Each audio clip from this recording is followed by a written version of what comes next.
Chairman PTI के वकील शेर अफजल खान मरवत के निजी टीवी शो में नून लीग के रहनुमा अफनान उल्लाह खान के बाद अब एक शहरी से लड़ाई का वाकया भी सामने आ गया है। सुप्रीम कोर्ट के गेट के बाहर वकील शेर अफजल मरवत की शहरी से हाथापाई हो गई, जिसकी वीडियो सोशल मीडिया पर वायरल हो गई है।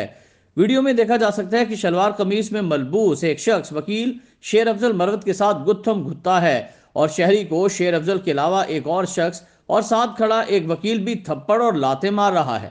इस दौरान सिक्योरिटी एहलकारों ने मुदाखलत करके बीच बचाव करा दिया। लड़ाई के हवाले से शेर अफजल मरवत का कहना था कि शहरी ने मुझे बिला वजह गाली दी, मैं उस शख्स को नहीं जानता था। वाज़ेह रहे कि चंद रोज कबल ही चेयरमैन पीटीआई के वकील शेर अफजल मरवत और मुस्लिम लीग नून के सेनेटर अफनान उल्लाह खान मारूफ एंकर और सहाफी जावेद चौधरी के प्रोग्राम में शरीक हुए थे। प्रोग्राम में तल्ख कलामी हो गई और शेर अफजल मरवत ने अफनान उल्लाह के मुंह पर थप्पड़ रसीद कर दिया था, जिसके बाद दोनों ने एक दूसरे का गिरेबान पकड़ा और दोनों स्टेज की दूसरी जानिब गिर गए।